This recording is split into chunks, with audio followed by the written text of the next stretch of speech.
We're going to look at base 16 numbers, hexadecimal. We're normally used to decimal or denary numbers which have place values of 1, 10, 100s and 1000s, etc. So if you wanted to represent a number 216, you'd have 2 100s, 1, 10 and 6 units, which would make up 216. In the same way, we can work out the place values of hexadecimal by using the base 16. So 16 to the power of 0, 16 to the power of 1, 16 to the power of 2 and 16 to the power of 3. So 16 to the power of 1 or 0 is always 1. And 16 to the power of 1 is always going to be the base number. In this case, it's 16. And 16 to the power of 2 is 16 times 16, which is 256. Now, 16 times 16 times 16 is 4096. If you want to check the maths out for yourself, that's what values it comes to. So I'm just going to put some little columns on them and then we'll talk about what happens here. Now, in the same way that I can get 16 out of base 10 system, so we've got 1, 10 and 100s here, 16 would be 1 and 6 because we can have a maximum of 0 to 9 numbers in any one of those columns. So we can have 9 units and the next unit will carry over, so that's 1 0. And then when we have 99 units, that's 9 tens and 9 units, then we have to carry 1 over into there, which puts a number over to there, but we can't carry it because it's got a 9 in there and it goes over to there, and the next number would be 100. Well, in a similar way, we can only represent one of 16 numbers, but we can't use the numbers the same because it would be confusing. So we've got to have a situation where 16 is going to be 1 and 0.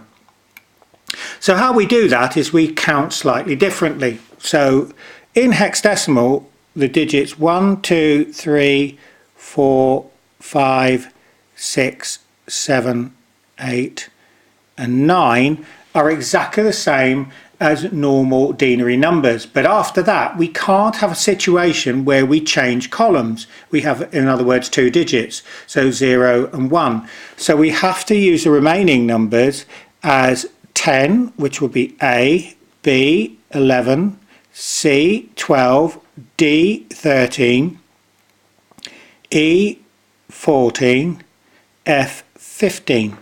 Now that makes sense because like we had to carry over when we had a 9 in here, that was the maximum number, we have a similar situation where any one of these columns can go from 0 to F, which in effect is 15, and the next number on from 15 is in fact 10.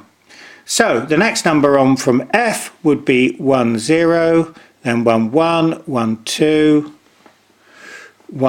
13, 14, 15, 16, 17, 18, 19, 1A, 1B, and so on, up until 1F, and then it would go to 20.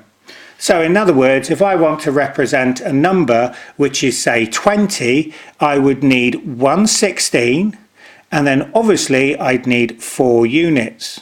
Okay, which would make the number in denary 20.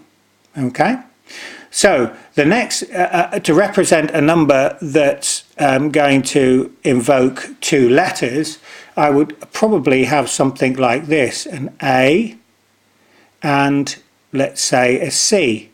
Now on our chart here we can say that 10, 11, 12 is a C, so we know there are 12 in the units column, and we know that there are 10 in there. So that'd be 10 times 16, which is 160. So there'd be 160 in there because it's 10 times 16. and then we would have in this column here, we would have 12. So we would end up with 172. So basically, we can work out easily what numbers are. Okay then, so that's a good way of looking at it, but we can also do another way. We can work out hexadecimal numbers by looking at its relationship with binary.